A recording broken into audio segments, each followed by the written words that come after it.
प्रिय दर्शक बंधु नमस्कार। ट्रांसवर्ल्ड रेडियो आनुकूल्य प्रति सप्ताह प्रसारित होता विशेष कार्यक्रम पथ प्रदर्शिका मध्य को आपण को स्वागत करुअछि।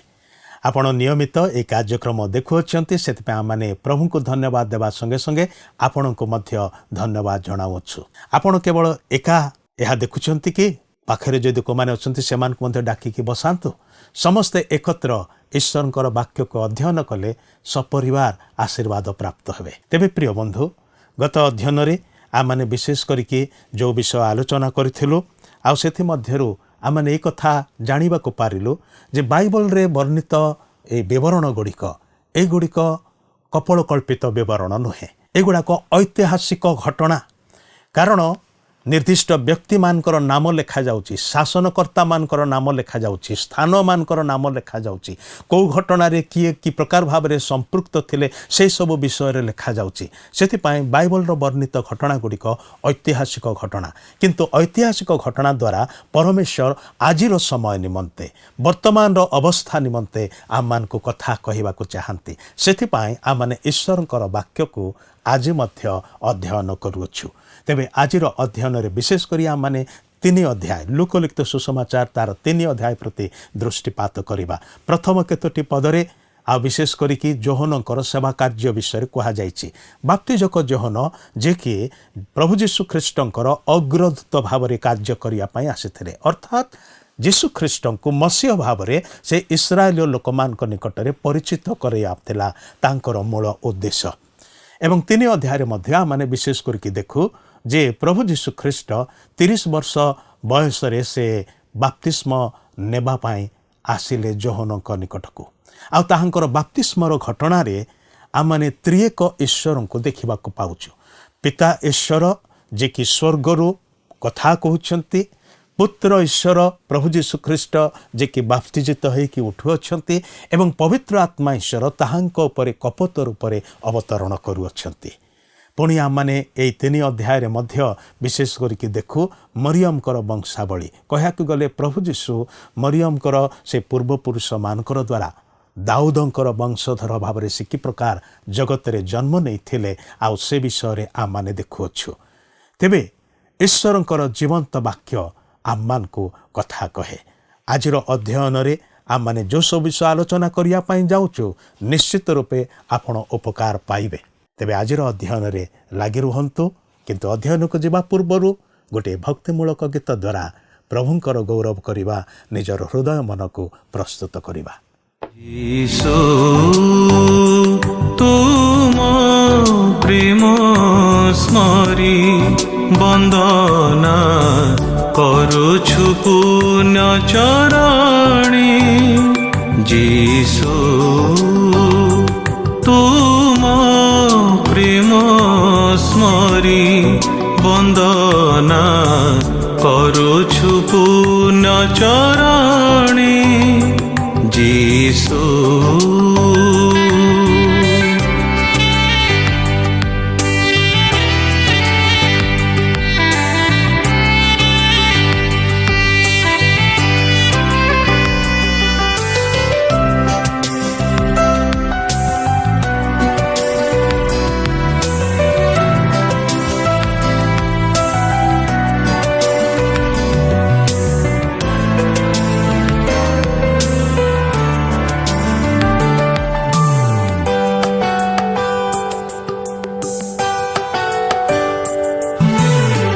उच्चारिले से ही प्रिय मधु नाम जाए दूरे दुख जातना।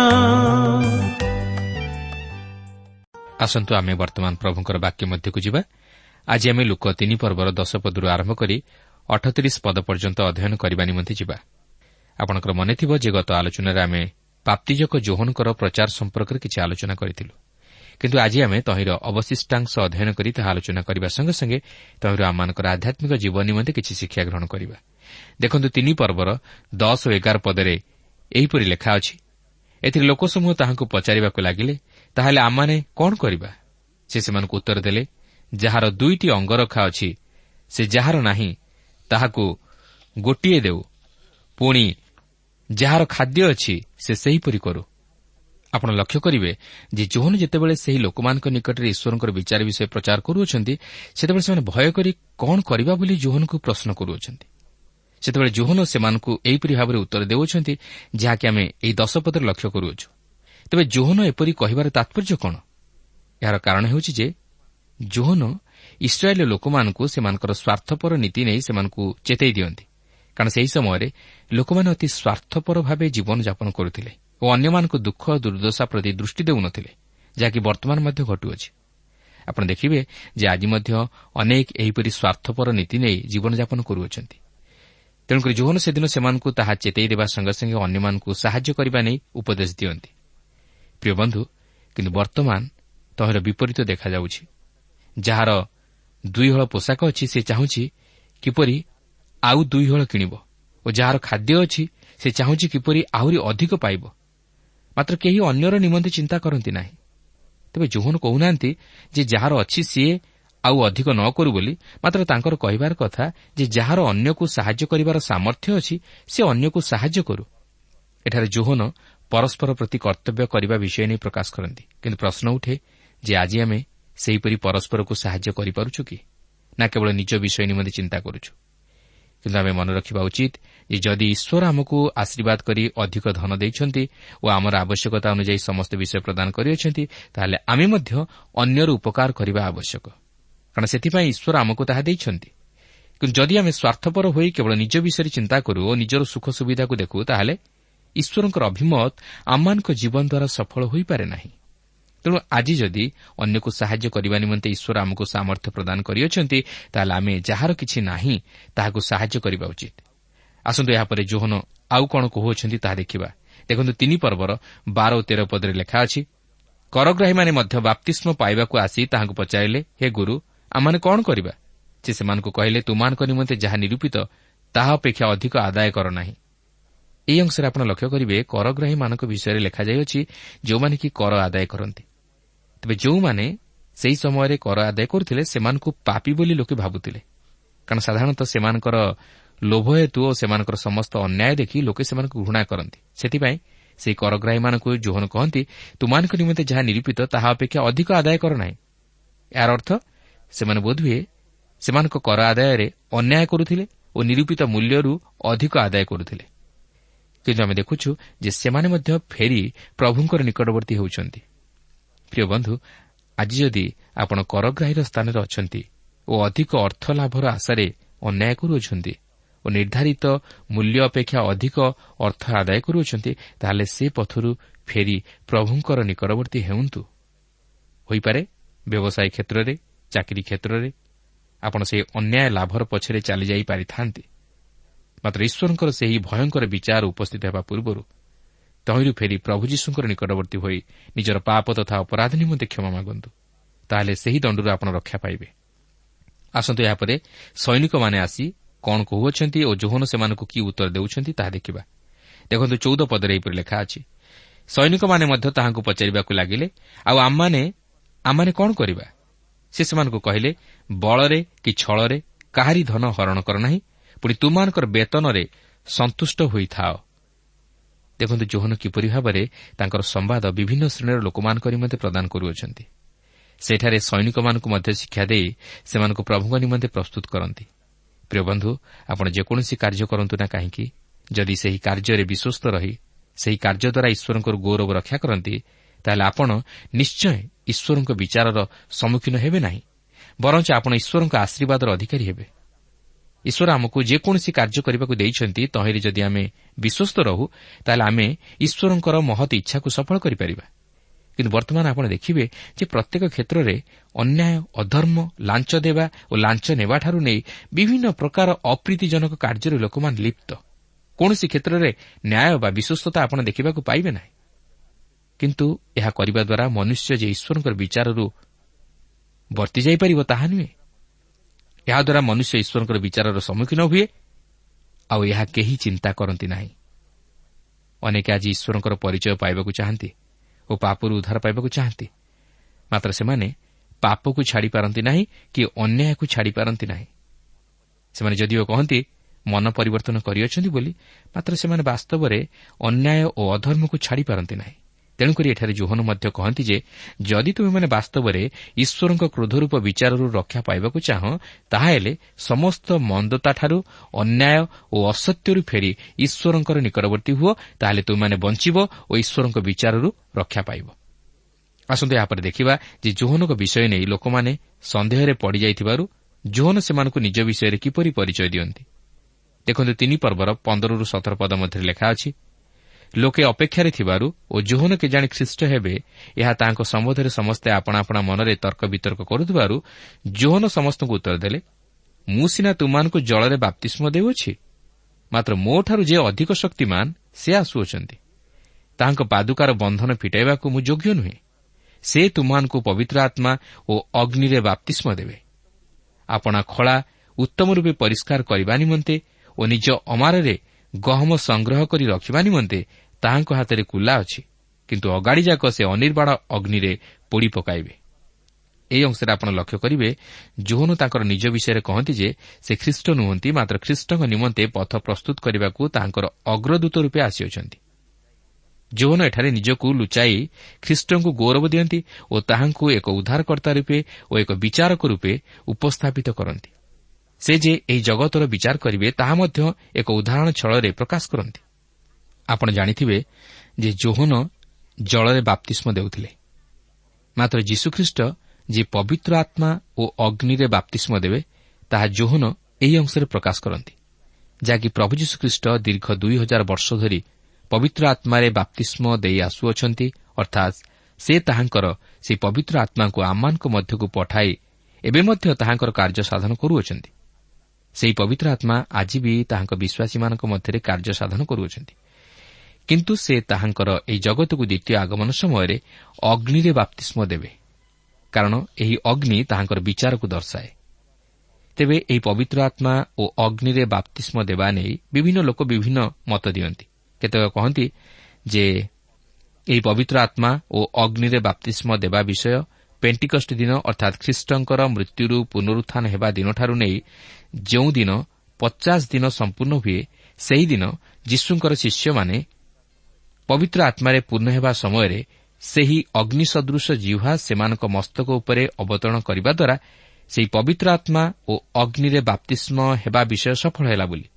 କିନ୍ତୁ ତାହା ଠିକ୍ ନୁହେଁ, କାରଣ ସେହି ପ୍ରେରିତ 2 ପର୍ବର 3 ପଦକୁ ଯଦି ଆପଣ ଭଲ ଭାବେ ପାଠ କରିବେ ତାହେଲେ ଜାଣିପାରିବେ ଯେ ସେଠାରେ ଏହିପରି ଲେଖା ଅଛି, ଆଉ ଅଗ୍ନି ସଦୃଶ ଜିହ୍ୱାଗୁଡ଼ିକ ସେମାନଙ୍କ ଦୃଷ୍ଟିଗୋଚର ହୋଇ ଗୋଟି ଗୋଟି କରି ସେମାନଙ୍କ ପ୍ରତ୍ୟେକ ଜଣଙ୍କ ଉପରେ ଅଧିଷ୍ଠିତ ହେଲା। ଏଠାରେ ଲେଖାଯାଏ ଯେ ଅଗ୍ନି ସଦୃଶ ଜିହ୍ୱା, କିନ୍ତୁ ଏହା ଅଗ୍ନି ନ ଥିଲା। ତେଣୁକରି ପେଣ୍ଟିକଷ୍ଟ ଦିନ ପବିତ୍ର ଆତ୍ମା ଅବତରଣ କରିବା ଦ୍ୱାରା ଏହା ନୁହେଁ ଯେ ସେହିଦିନ ଅଗ୍ନିରେ ବାପ୍ତିସ୍ମ ହେବା ବିଷୟ ସଫଳ ହେଲା ବୋଲି, କାରଣ ଏହା ପ୍ରଭୁ ଯୀଶୁଖ୍ରୀଷ୍ଟଙ୍କର ଦ୍ୱିତୀୟ ଆଗମନ ସମୟରେ ସଫଳ ହେବାକୁ ଅଛି, କାରଣ ଏହି ଅଗ୍ନିରେ ବାପ୍ତିସ୍ମ ହେବା ବିଷୟ ତାଙ୍କର ବିଚାରକୁ ଦର୍ଶାଏ।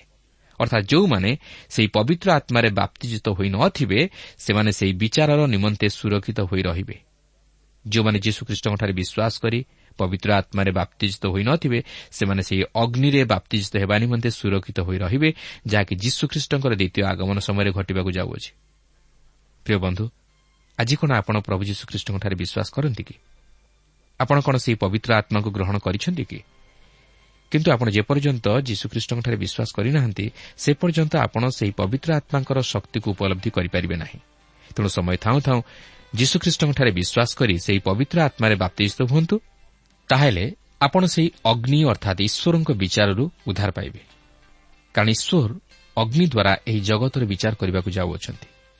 ପ୍ରଭୁ ଯୀଶୁଖ୍ରୀଷ୍ଟ ଏହି ଜଗତର ବିଚାର ନିମନ୍ତେ ଦ୍ୱିତୀୟ ଥର ଆଗମନ କରୁଅଛନ୍ତି। ସେତେବେଳେ ଅଗ୍ନି ଦ୍ୱାରା ସେ ଏହି ଜଗତର ବିଚାର କରିବେ। ତେବେ ଏହି ବିଷୟ ନେଇ ଆମେ କେବେ ଚିନ୍ତା କରିଛୁ କି? ଏଥିନିମନ୍ତେ ଆମେ କ'ଣ ନିଜକୁ ପ୍ରସ୍ତୁତ କରିଛୁ କି? କାରଣ ଈଶ୍ୱରଙ୍କ ବାକ୍ୟ ତାହା ସ୍ପଷ୍ଟ ରୂପେ ପ୍ରକାଶ କରେ ଯେ ପ୍ରଭୁ ଯୀଶୁ ଦ୍ୱିତୀୟ ଆଗମନ କରୁଅଛନ୍ତି ଏହି ଜଗତର ବିଚାର କରିବା ପାଇଁ। ଯଦି ଆମେ ସେହି ପବିତ୍ର ଆତ୍ମାକୁ ଗ୍ରହଣ କରିଛୁ ଓ ବାପ୍ତିସ୍ମ ନେଇଅଛୁ, ତାହେଲେ ଆମେ ଈଶ୍ୱରଙ୍କର ସେହି ଭୟଙ୍କର ବିଚାରରୁ ରକ୍ଷା ପାଇବା। ନଚେତ୍ ଆମମାନେ ଅନନ୍ତକାଳ ପର୍ଯ୍ୟନ୍ତ ସେହି ଅଗ୍ନିମୟ ନରକ ଯନ୍ତ୍ରଣା ଭୋଗ କରିବା। ତେବେ ବର୍ତ୍ତମାନ ଆମେ ଲକ୍ଷ୍ୟ କରିବା ଯେ ସେହି ଜୋହନଙ୍କ ପ୍ରତି କ'ଣ ଘଟିଲା।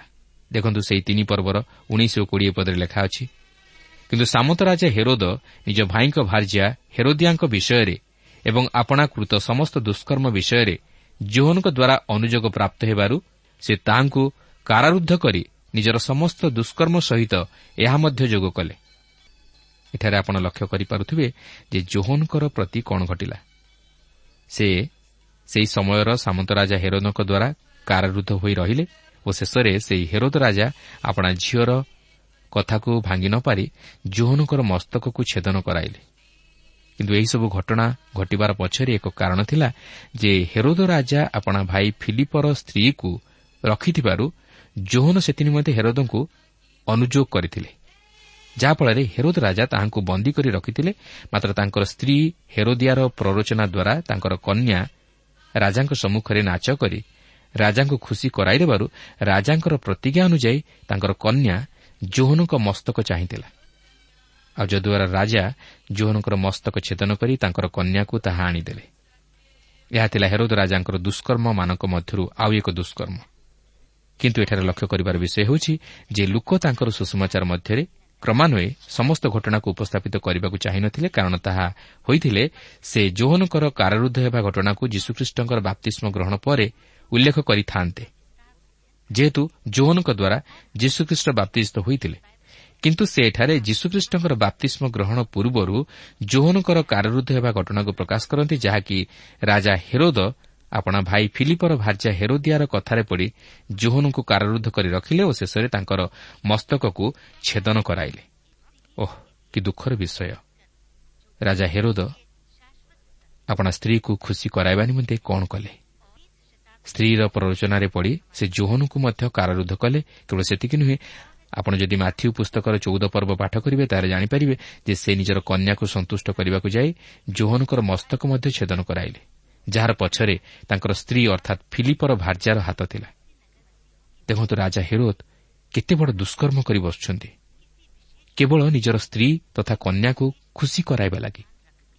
ପ୍ରିୟ ବନ୍ଧୁ, ଚିନ୍ତା କରନ୍ତୁ, ଆଜି କ'ଣ ଆମମାନଙ୍କ ଜୀବନରେ ତାହା ଘଟୁନାହିଁ କି? ଅନେକ ନିଜର ସ୍ତ୍ରୀ ପିଲାଙ୍କୁ ଖୁସି କରାଇବା ପାଇଁ ବା ସେମାନଙ୍କୁ ସନ୍ତୁଷ୍ଟ କରିବା ପାଇଁ ଅନେକ ପ୍ରକାର ଅନ୍ୟାୟ ଓ ଅଧର୍ମ କରନ୍ତି ଓ ଈଶ୍ୱରଙ୍କର ଅସନ୍ତୋଷଜନକ କାର୍ଯ୍ୟ କରନ୍ତି, ମାତ୍ର ସେମାନେ ଈଶ୍ୱରଙ୍କ ସନ୍ତୋଷଭାଜନ ହୋଇପାରନ୍ତି ନାହିଁ। ପ୍ରିୟ ବନ୍ଧୁ, ଆପଣ ଈଶ୍ୱରଙ୍କୁ ଯଦି ସନ୍ତୁଷ୍ଟ କରିବାକୁ ଚାହାନ୍ତି ତାହେଲେ ଜଗତକୁ ସନ୍ତୁଷ୍ଟ କରିପାରିବେ ନାହିଁ। ଯଦି ଜଗତକୁ ସନ୍ତୁଷ୍ଟ କରିବା ପାଇଁ ଚାହାନ୍ତି ତାହେଲେ ଈଶ୍ୱରଙ୍କୁ ସନ୍ତୁଷ୍ଟ କରିପାରିବେ ନାହିଁ। କିନ୍ତୁ ଈଶ୍ୱରଙ୍କୁ ସନ୍ତୁଷ୍ଟ କରିବା ଦ୍ୱାରା ଆପଣ ସେହି ଅନନ୍ତ ଜୀବନରେ ପ୍ରବେଶ କରି ଅନନ୍ତକାଳ ନିମନ୍ତେ ସ୍ୱର୍ଗୀୟ ସୁଖ ଉପଭୋଗ କରିବେ। ମାତ୍ର ଜଗତକୁ ସନ୍ତୁଷ୍ଟ କରିବା ଦ୍ୱାରା ଆପଣ ଜଗତରେ ବିନଷ୍ଟ ହୋଇ ଅନନ୍ତ ନରକରେ ଅନନ୍ତକାଳ ପର୍ଯ୍ୟନ୍ତ ନରକ ଯନ୍ତ୍ରଣା ଭୋଗ କରିବେ। କାରଣ ଈଶ୍ୱର ହେଉଛନ୍ତି ନ୍ୟାୟ ବିଚାରକର୍ତ୍ତା ଓ ସେ ଏହି ଜଗତର ବିଚାର କରିବାକୁ ଆସୁଅଛନ୍ତି। ତେବେ ପସନ୍ଦ ଆପଣଙ୍କର। ଆସନ୍ତୁ ଏହାପରେ ଯୀଶୁଙ୍କର ବାପ୍ତିସ୍ମ ବିଷୟ ନେଇ କିଛି ଆଲୋଚନା କରିବା। ଦେଖନ୍ତୁ, ଲୁକ 3 ପର୍ବର 21 ଓ 22 ପଦରେ ଏହିପରି ଲେଖା ଅଛି, ସମସ୍ତ ଲୋକ ବାପ୍ତିଜିତ ହେଲା ଉତ୍ତାରେ ଯୀଶୁ ମଧ୍ୟ ବାପ୍ତିଜିତ ହୋଇ ପ୍ରାର୍ଥନା କରୁଥିବା ସମୟରେ ଆକାଶ ଉନ୍ମୁକ୍ତ ହେଲା। ପୁଣି ପବିତ୍ର ଆତ୍ମା ଦୈହିକ ଭାବେ କପୋତ ପରି ତାହାଙ୍କ ଉପରକୁ ଓହ୍ଲାଇ ଆସିଲେ। ଆଉ ଆକାଶରୁ ଏହି ବାଣୀ ହେଲା, ତୁମ୍ଭେ ଆମ୍ଭର ପ୍ରିୟ ପୁତ୍ର, ତୁମ୍ଭଠାରେ ଆମ୍ଭର ପରମ ସନ୍ତୋଷ। ଏହି ଅଂଶରେ ଆପଣ ଯୀଶୁଙ୍କର ବାପ୍ତିସ୍ମ ଗ୍ରହଣ ବିଷୟ ଦେଖିବାକୁ ପାରୁଛନ୍ତି, ଯାହାକି ସେ ବାପ୍ତିଜକ ଯୋହନଙ୍କ ଦ୍ୱାରା ବାପ୍ତିଜିତ ହୋଇଥିଲେ। କିନ୍ତୁ ଏଠାରେ ଆପଣ ସମସ୍ତ ଲୋକଙ୍କର ବାପ୍ତିସ୍ମ ଓ ଯୀଶୁଙ୍କର ବାପ୍ତିସ୍ମ ଗ୍ରହଣ ମଧ୍ୟରେ ଏକ ପାର୍ଥକ୍ୟତା ଲକ୍ଷ୍ୟ କରିପାରୁଥିବେ। ଯୀଶୁ ବାପ୍ତିସ୍ମ ନେଇ ଜଳରୁ ଉଠି ଆସିବା ସମୟରେ ଈଶ୍ୱରଙ୍କ ଆତ୍ମାଙ୍କୁ କପୋତ ପରି ଅବତରଣ ଓ ଈଶ୍ୱରଙ୍କ ନିକଟରୁ ଭାବବାଣୀ ତାଙ୍କର ବାପ୍ତିସ୍ମ ନେବାର ସ୍ୱତନ୍ତ୍ରତା ପ୍ରକାଶ କରେ। ତାଙ୍କର ବାପ୍ତିସ୍ମ ପାପକ୍ଷମା ନିମନ୍ତେ ମନ ପରିବର୍ତ୍ତନର ବାପ୍ତିସ୍ମ ନ ଥିଲା, ମାତ୍ର ତାଙ୍କର ବାପ୍ତିସ୍ମ ଈଶ୍ୱରଙ୍କ ବ୍ୟବସ୍ଥା ଅନୁଯାୟୀ ଏକ ଦୃଷ୍ଟାନ୍ତ ସ୍ୱରୂପ ଥିଲା, ଯେପରି ସେ ବ୍ୟବସ୍ଥା ଅନୁଯାୟୀ ସମସ୍ତ ଧର୍ମକର୍ମ ସାଧନ କରିପାରନ୍ତି, କାରଣ ସେ ନିଷ୍ପାପୀ ଓ ନିଷ୍କଳଙ୍କ ଥିଲେ। ତାଙ୍କର ବାପ୍ତିସ୍ମ ତ୍ରିବିଧ ଈଶ୍ୱରଙ୍କର ଏକ ଚିତ୍ର ପ୍ରଦର୍ଶିତ କରେ। ଏଠାରେ ଆମେ ପିତା ଈଶ୍ୱର, ପୁତ୍ର ପ୍ରଭୁ ଯୀଶୁ ଓ ପବିତ୍ର ଆତ୍ମାଙ୍କର ମିଳନକୁ ଦେଖିବାକୁ ପାଉ। ମାତ୍ର ସେମାନେ ଏକ, ଆଉ ସେମାନେ ଏକ ଈଶ୍ୱରତ୍ୱକୁ ପ୍ରକାଶ କରନ୍ତି। ପ୍ରିୟ ବନ୍ଧୁ, ସେହି ପ୍ରଭୁ ଯୀଶୁ ଖ୍ରୀଷ୍ଟ ଈଶ୍ୱରଙ୍କ ପୁତ୍ର ହୋଇ ମଧ୍ୟ ବ୍ୟବସ୍ଥା ଅନୁଯାୟୀ ସମସ୍ତ ଧର୍ମକର୍ମ ସାଧନ କରିବା ନିମନ୍ତେ ଆପଣଙ୍କୁ ନମ୍ର କରି ଶୂନ୍ୟ କଲେ, ଯେପରି ସେ ତାହାଙ୍କ ଧାର୍ମିକତା ଦ୍ୱାରା ଆମମାନଙ୍କୁ ଧାର୍ମିକ କରି ଗଣନା କରନ୍ତି। ସେ ନିଷ୍ପାପ ନିଷ୍କଳଙ୍କ ଥିଲେ ମଧ୍ୟ ଆମମାନଙ୍କ ନିମନ୍ତେ ବାପ୍ତିସ୍ମ ଗ୍ରହଣ କରି ଦୃଷ୍ଟାନ୍ତ ସ୍ୱରୂପ ହେଲେ। ସେ ଆମମାନଙ୍କର ପାପ ସବୁ ବହନ କରି ନିଜେ ପାପ ସ୍ୱରୂପ ହେଲେ, ଯେପରି ଆମେ ତାହାଙ୍କ ଧାର୍ମିକତା ଦ୍ୱାରା ଧାର୍ମିକ ଗଣିତ ହେଉ। କିନ୍ତୁ ଆମେ ତାହାଙ୍କୁ ଆଜି କେଉଁଠି ସ୍ଥାନ ଦେଇଛୁ? ଏହାର ଉତ୍ତର କେବଳ ଆପଣ ନିଜେ ହିଁ ଜାଣନ୍ତି।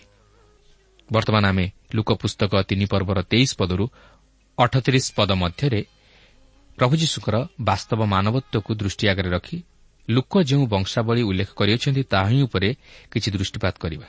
କିନ୍ତୁ ଆମେ ଏହି ବଂଶାବଳୀଟିକୁ ସମ୍ପୂର୍ଣ୍ଣ ପାଠ କରିବା ନାହିଁ, ମାତ୍ର ଏହି ବଂଶାବଳୀର କେତେକ ମୁଖ୍ୟ ବିଷୟ ଉପରେ ଦୃଷ୍ଟିପାତ କରିବା। ତେବେ ଲୁକ ଏହି ବଂଶାବଳୀ ଉପସ୍ଥାପିତ କରିବା ପଛରେ ଦୁଇଟି ବିଶେଷ କାରଣ ରହିଅଛି। ପ୍ରଥମତଃ, ସେ ଯୀଶୁଖ୍ରୀଷ୍ଟଙ୍କର ବାସ୍ତବ ମାନବତ୍ୱକୁ ପ୍ରକାଶିତ କରିବାକୁ ଯାଇ ଯୋସେଫଙ୍କଠାରୁ ଆରମ୍ଭ କରି ଆଦମଙ୍କଠାରେ ଶେଷ କରନ୍ତି, ଯେହେତୁ ଆଦମ ମନୁଷ୍ୟ ଜାତିର ଆଦି ପିତା ଅଟନ୍ତି। ଦ୍ୱିତୀୟତଃ, ସେ ମରିୟମକୁ ଉପସ୍ଥାପିତ କରିବାକୁ ଯାଇ ଏହିପରି ଭାବେ ଉଲ୍ଲେଖ କରନ୍ତି, କାରଣ ମରିୟମ ମଧ୍ୟ ଦାଉଦଙ୍କ ପୁତ୍ର ନାଥନଙ୍କ ବଂଶଧର ଥିଲେ, ଯଦ୍ୱାରା ଦାଉଦଙ୍କ ସେହି ରାଜକୀୟ ରକ୍ତ ମରିୟମଙ୍କ ମଧ୍ୟରେ ପ୍ରବାହିତ ହେଉଥିଲା ଓ ଯୀଶୁଙ୍କର ଦାଉଦ ସନ୍ତାନ ରୂପେ ନାମିତ ହେବାର ରକ୍ତଗତ ସମ୍ପର୍କ ମରିୟମଙ୍କଠାରୁ ହିଁ ଆସିଥିଲା। ତେବେ ଏହି ବଂଶାବଳୀ ମଧ୍ୟରେ ଆମେ ଦୁଇଟି ବିଷୟ ଦେଖିବାକୁ ପାରୁଛୁ, ଯାହାକି ଲୁକ ତାହା ସ୍ପଷ୍ଟ ଭାବରେ ଜଣାଇ ଦିଅନ୍ତି।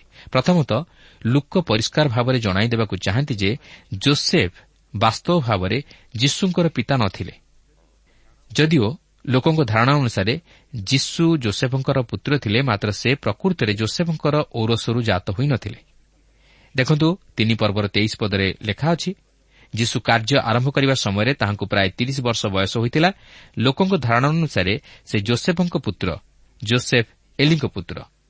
ଏହି ଅଂଶରେ ଆପଣ ଲକ୍ଷ୍ୟ କରିପାରୁଥିବେ, ଲୁକ ପ୍ରକାଶ କରନ୍ତି ଯେ ଲୋକଙ୍କ ଧାରଣା ଅନୁସାରେ ଯୀଶୁ ଯୋସେଫଙ୍କ ପୁତ୍ର ଥିଲେ, ମାତ୍ର ଏହାପରେ ସେ ଉଲ୍ଲେଖ କରନ୍ତି ଯେ ଯୋସେଫ ଏଲିଙ୍କ ପୁତ୍ର ଥିଲେ।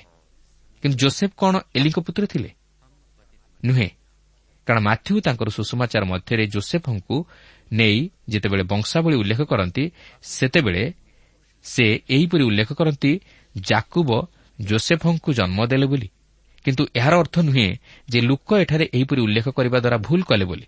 କିନ୍ତୁ ଏହି ଅଂଶରେ ଯେଉଁ ପୁତ୍ର ଶବ୍ଦଟି ବ୍ୟବହାର କରାଯାଇଅଛି, ଏହା ଯେପରି ସେହି ବଂଶଧରଙ୍କର ମୁଖ୍ୟ ପିତାଙ୍କୁ ଉପସ୍ଥାପିତ କରେ, ଏଥିନିମନ୍ତେ ଏହିପରି ଅର୍ଥରେ ବ୍ୟବହାର କରାଯାଇଅଛି। କିନ୍ତୁ ବାସ୍ତବରେ ଯୀଶୁ ଯୋସେଫଙ୍କର ପୁତ୍ର ନ ଥିଲେ କି ଯୋସେଫ ଏଲିଙ୍କ ପୁତ୍ର ନ ଥିଲେ, ମାତ୍ର ସେହି ପୁତ୍ର ଶବ୍ଦଟି ସେମାନଙ୍କର ବଂଶଧରଙ୍କର ମୁଖ୍ୟ ପିତାଙ୍କୁ ଉପସ୍ଥାପିତ କରେ।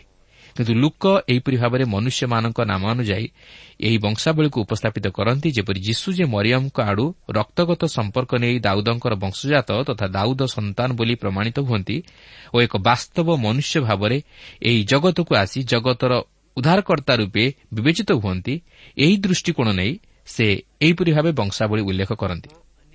ଏହାପରେ ଦ୍ୱିତୀୟ ବିଷୟଟି, ଲୁକ ଏହି ବଂଶାବଳୀ ଦ୍ୱାରା ପ୍ରକାଶ କରିବାକୁ ଚାହାନ୍ତି ଯେ ଯୀଶୁଖ୍ରୀଷ୍ଟ ହେଉଛନ୍ତି ଦାଉଦଙ୍କର ସନ୍ତାନ ଓ ତାହା ସେ ମରିୟମଙ୍କ ଆଡ଼ୁ ରକ୍ତଗତ ସମ୍ପର୍କ ନେଇ ପ୍ରମାଣିତ କରନ୍ତି। ଦେଖନ୍ତୁ, ସେହି 3 ପର୍ବର 31 ପଦରେ ଏହିପରି ଲେଖା ଅଛି, ଏଲିଆକିମ୍ ମଲାହଙ୍କ ପୁତ୍ର, ମଲାହ ମନ୍ନାଙ୍କ ପୁତ୍ର, ମନ୍ନା ମତ୍ତଥାଙ୍କ ପୁତ୍ର, ମତ୍ତଥା ନାଥନଙ୍କ ପୁତ୍ର, ନାଥନ ଦାଉଦଙ୍କ ପୁତ୍ର। ଦେଖନ୍ତୁ, ଲୁକ ଏହିପରି ଭାବରେ ବଂଶାବଳୀକୁ ଉଲ୍ଲେଖ କରନ୍ତି ଯେପରି ନାଥନଙ୍କ ନାମ ଆସିବ। ତେବେ ଏହି ନାଥନ କିଏ? ଏହି ନାଥନ ହେଉଛନ୍ତି ଦାଉଦଙ୍କର ପୁତ୍ର, ଯାହାଙ୍କ ବଂଶରୁ ମରିୟମଙ୍କର ଜନ୍ମ। ତେଣୁ ଆପଣ ଦେଖିବେ ଯେ ଦାଉଦଙ୍କର ରକ୍ତ ମଧ୍ୟ ମରିୟମଙ୍କ ମଧ୍ୟରେ ପ୍ରବାହିତ ହେଉଥିଲା। ସେହି କାରଣରୁ ପ୍ରଭୁ ଯୀଶୁଖ୍ରୀଷ୍ଟ ଦାଉଦ ସନ୍ତାନ ବୋଲି ନାମିତ ହେଲେ। ସେଥିପାଇଁ ଆପଣ ଦେଖିବେ ଯେ ମାଥ୍ୟୁ ଯେତେବେଳେ ତାଙ୍କର ସୁସମାଚାର ମଧ୍ୟରେ ବଂଶାବଳୀ ଉଲ୍ଲେଖ କରନ୍ତି, ସେ ଦାଉଦଙ୍କର ପୁତ୍ର ସଲୋମୋନଙ୍କ ଆଡ଼ୁ ପ୍ରଭୁ ଯୀଶୁଖ୍ରୀଷ୍ଟ ଯେ ଦାଉଦଙ୍କ ସନ୍ତାନ ତାହା ପ୍ରମାଣିତ କରନ୍ତି, କାରଣ ସେହି ସଲୋମୋନଙ୍କ ବଂଶଧର ହେଉଛନ୍ତି ଯୋସେଫ। ମାତ୍ର ଲୁକ ଯେତେବେଳେ ତାଙ୍କର ସୁସମାଚାରରେ ବଂଶାବଳୀ ଉଲ୍ଲେଖ କରନ୍ତି, ସେତେବେଳେ ସେ ଦାଉଦଙ୍କର ପୁତ୍ର ନାଥନଙ୍କ ଆଡ଼ୁ ପ୍ରଭୁ ଯୀଶୁଖ୍ରୀଷ୍ଟ ଯେ ଦାଉଦଙ୍କ ସନ୍ତାନ ତାହା ପ୍ରମାଣିତ କରନ୍ତି, କାରଣ ସେହି ନାଥନଙ୍କ ବଂଶଧର ହେଉଛନ୍ତି ମରିୟମ। ତେଣୁ ଲୁକ ପ୍ରକୃତରେ ଯୋସେଫଙ୍କୁ ଆଖି ଆଗରେ ରଖି ବଂଶାବଳୀ ଉଲ୍ଲେଖ କରନ୍ତି ନାହିଁ, ମାତ୍ର ମରିୟମଙ୍କୁ ସମ୍ମୁଖରେ ରଖି ବଂଶାବଳୀ ଉଲ୍ଲେଖ କରନ୍ତି ଓ ସେ ଆଦମଙ୍କଠାରେ ତାହା ସମାପ୍ତ କରିବା ଦ୍ୱାରା ପ୍ରଭୁ ଯୀଶୁଙ୍କର ବାସ୍ତବ ମାନବତ୍ୱର ପରିଚୟ ଦେବା ସଙ୍ଗେ ସଙ୍ଗେ ସେ ଯେ ଜଗତର ଉଦ୍ଧାରକର୍ତ୍ତା ତାହା ମଧ୍ୟ ପ୍ରମାଣିତ କରନ୍ତି। କାରଣ ଆଦମ ଈଶ୍ୱରଙ୍କ ଦ୍ୱାରା ସୃଷ୍ଟ ହୋଇଥିଲେ ଓ ସେ ଈଶ୍ୱରଙ୍କ ପୁତ୍ରତ୍ୱର ଅଧିକାର ପ୍ରାପ୍ତ ହୋଇଥିଲେ। କିନ୍ତୁ ସେ ଈଶ୍ୱରଙ୍କ ଆଜ୍ଞା ଲଙ୍ଘନ କରି ପାପରେ ପତିତ ହେବା ଦ୍ୱାରା ସେହି ସହଭାଗିତା ତଥା ଅଧିକାରରୁ ବଞ୍ଚିତ ହେଲେ।